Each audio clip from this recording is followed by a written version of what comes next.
Assalamualaikum warahmatullahi wabarakatuh. Waalaikumsalam Warahmatullahi wabarakatuh. Selamat pagi Bapak Ibu peserta Lokakarya program Guru Selamat pagi, Penggerak. Bu. Selamat datang kembali di Lokakarya sesi 3 dengan tema peran pemimpin dalam pembelajaran. Nah, Bapak Ibu, bagaimana kabarnya Bapak Ibu hari ini? Alhamdulillah. Alhamdulillah sehat nggih Bapak Ibu. Semoga Sehat, Bapak Ibu senantiasa sehat selalu dan tetap semangat.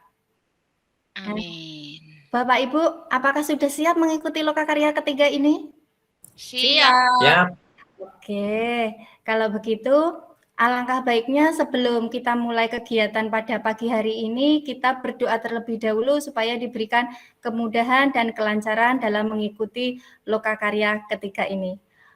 Sesuai agama dan kepercayaan masing-masing, berdoa mulai. Berdoa selesai. Bapak Ibu, untuk memfokuskan pikiran kita, saya ada ice breaking sederhana. Nanti jika saya mengatakan CGP, Bapak Ibu menjawab siap, siap, siap. Seperti itu ya Bapak Ibu, sudah siap? siap. Oke, siap ya. CGP? Siap. Iya, terima kasih Bapak Ibu. Sudah fokus semua ya dalam kegiatan kita kali ini? Sudah. Siap, sudah, Bu. Oke, kalau begitu saya izin share screen terlebih dahulu. Masih on the way, oke. Nah, sudah? Sampun, Bu. Oke, nah kali ini kita dalam kegiatan Lokakarya 3, peran pemimpin dalam pembelajaran. Nah, tujuan pada pagi hari ini, tujuan sesi kita kali ini adalah calon guru penggerak mampu mendemonstrasikan pemahaman Bapak Ibu tentang pembelajaran diferensiasi, ya Bapak Ibu semuanya. Nah, agar kegiatan ini lebih kondusif, alangkah baiknya kita buat kesepakatan belajar dulu, ya. Ini saya membuat kesepakatan, coba nanti kalau Bapak Ibu setuju, kita sepakati bersama ya Bapak Ibu. Yang pertama, menghargai sesama peserta dan pengajar praktik. 2, 1 berbicara, semua mendengarkan. Ketiga, raise hand jika ingin berpendapat. Keempat, tepat waktu. Ya. Berikutnya adalah Bapak Ibu kami minta untuk berpartisipasi aktif. Yang terakhir adalah fokus pada sesi belajar. Bagaimana Bapak Ibu? Kita sepakati dulu untuk kesepakatan belajarnya ini. Oke, kalau setuju, kalau setuju, saya akan memberikan atau berlanjut ke kegiatan kita berikutnya. Saya akan memberikan pertanyaan pemantik yang linknya sudah saya bagikan di kolom chat. Silahkan Bapak Ibu isi dulu. Ini menurut Bapak Ibu, apa yang dimaksud dengan pembelajaran berdiferensiasi? Di sini sudah ada yang menjawab, yaitu Pak Taufik.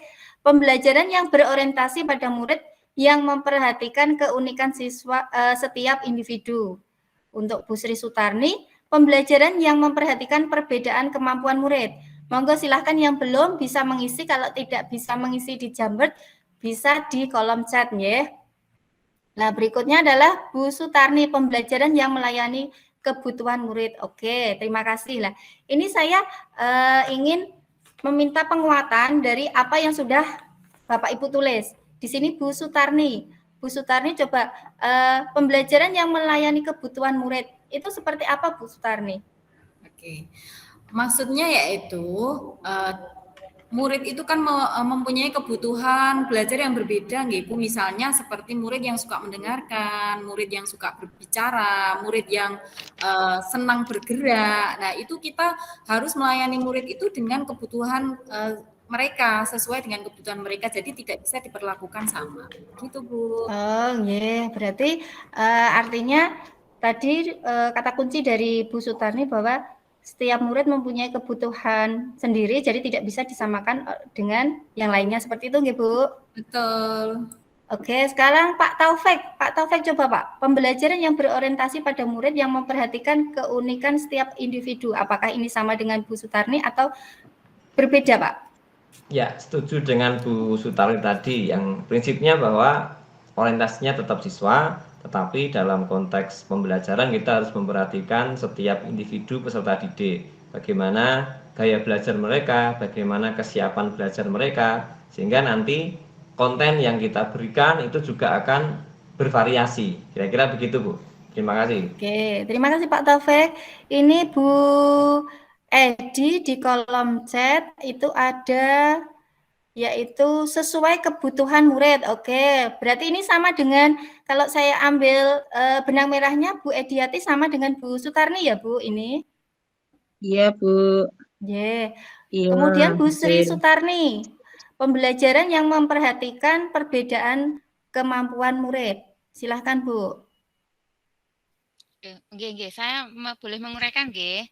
Ya, Pembelajaran yang memperhatikan perbedaan di sini, maksud saya ketika anak itu mempunyai pemahaman awal yang berbeda. Karena mereka itu berasal dari latar belakang yang berbeda. Ketika dia akan mempelajari hal yang baru, pada KD yang baru, itu ada anak yang sudah paham, ada yang belum, ada yang sedikit paham. Seperti saya saja juga gampang paham, ada yang ini membaca juga belum, ada yang sudah membaca berkali-kali dan seterusnya. Lah itu kita berikan layanan yang berbeda sesuai kemampuan mereka. Ngaten Ibu. Oke, nggih. Terima kasih Bu Tarni. Berarti Bu Tarni itu menjabarkan bahwa pembelajaran berdiferensiasi itu adalah tentang pembelajaran yang memperhatikan perbedaan kemampuan murid yang mana di awal itu murid memiliki kemampuan yang berbeda-beda sehingga kita sebagai guru juga harus mampu memenuhi kebutuhan dari para siswa. Seperti itu nggih Bu nggih? Nggih, kaitannya dengan materi yang akan kita siapkan. Nggih, siap. Terima kasih Bu. Berarti ini dari beberapa pendapat dari Bapak Ibu semuanya, berarti bisa kita ambil satu kesepakatan, kesimpulan tentang pembelajaran berdiferensiasi, nggih, bahwa pembelajaran berdiferensiasi itu pembelajaran yang berorientasi dan memperhatikan pada pembelajaran yang berorientasi pada murid yang memperhatikan kebutuhan atau keunikan setiap individu. Seperti itu nggih, Bapak Ibu, disepakati ini? Sepakat, Bu. Siap, sepakat. Siap. Kemudian lanjut pertanyaan kedua, di Jambet sudah ada, silahkan Bapak Ibu isi, yaitu tentang menurut Bapak Ibu, berdasarkan praktek nyata yang sudah dilakukan di sekolah masing-masing, aspek apa saja yang dipergunakan dalam menyusun pembelajaran berdiferensiasi? Kalau tadi adalah pengertian pembelajaran berdiferensiasi, sekarang aspek yang sudah dipergunakan dalam menyusun pembelajaran berdiferensiasi. Monggo silahkan. Ini ada Bu Sri Sutarni, silahkan Bu. Bu Sri Sutarni berkomentar konten proses produk. Ini maksudnya yang bagaimana Bu? Monggo silahkan. Oke, terima kasih. Nanti kalau kurang tepat mohon teman lain untuk membantu. Silakan yang lainnya nanti bisa raise hand ya. Aspek yang perlu kita pertimbangkan dalam menyusun pembelajaran berdiferensiasi itu dari segi konten, proses dan produknya. Ngaten Ibu. Maksudnya konten itu kita perhatikan materinya, prosesnya kita perhatikan gaya belajarnya anak, lalu produknya ketika kita memberikan asesmen atau memberikan penilaian. Ngaten. Begitu Ibu. Terima kasih. Oke, iya Bu Sri Sutarni, ini dapat saya ambil kata kuncinya bahwa aspek pembelajaran berdiferensiasi itu ada 3. Yang pertama yaitu tentang kalau menurut Ibu berdiferensiasi dalam konten, kemudian proses dan produk. Kalau konten itu menyangkut materi, kemudian proses itu gaya belajar anak masing-masing, yang produk itu tentang asesmen atau penilaiannya. Seperti itu nggih Bu nggih? Nggih, siap. Nggih. Kemudian lanjut Pak Taufik, ini ada kesiapan belajar siswa, kemudian gaya belajar siswa. Lah, ini yang dimaksud kesiapan dan gaya belajar ini sama atau berbeda? Monggo silahkan Pak Taufik. Berbeda Bu, kalau kesiapan belajar itu kita memperhatikan bagaimana kemampuan anak. Ada yang mungkin anak sudah pemahamannya sudah baik, ada yang mungkin baru mulai paham, ada yang bahkan belum paham sama sekali. Sehingga nanti bisa didekati dengan tadi yang disampaikan Bu Sri Sutarni, konten yang berbeda, proses yang berbeda. Kalau ada bagian produk yang mungkin juga berbeda pula. Kemudian kalau gaya belajar itu lebih kepada bagaimana si anak ini ketika proses belajar, dominannya apanya bagaimana, apakah auditori, apakah visual, ataukah kinestetik yang suka lari-lari di kelas misalnya. Nah, kira begitu.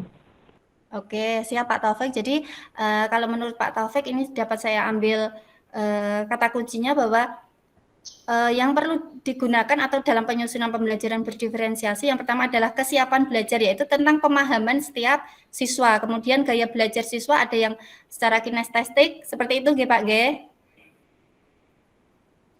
Ya, Nah, Bu. ini dari dua pendapat Bapak Ibu ini, jika kita mengambil kesepakatan atau kesimpulan, berarti yang perlu digunakan dalam menyusun pembelajaran berdiferensiasi yaitu yang pertama kesiapan belajar siswa dan gaya belajar siswa, yang mana pembelajaran diferensiasi ini menyangkut 3 konten seperti itu ya, konten yaitu menyangkut 3 konten, tetapi pembelajaran berdiferensi yang berdiferensiasinya 1 konten, kedua proses, dan yang ketiga produk. Seperti itu. Bisa diterima Bapak Ibu semuanya? Bisa, Bisa, Bu. Ya, oke. Berarti saya ulang kembali untuk kesepakatan pembelajaran berdiferensiasi ini, yaitu mencakup kesiapan belajar siswa, kemudian gaya belajar siswa, dan berdiferensiasi dalam hal konten, proses, dan produk. Nah, mungkin dari sesi ini atau kegiatan ini masih ada yang belum paham atau masih ada yang ingin dipertanyakan Bapak Ibu semuanya? Sudah jelas, Bu. Jelas, Oke. Bu.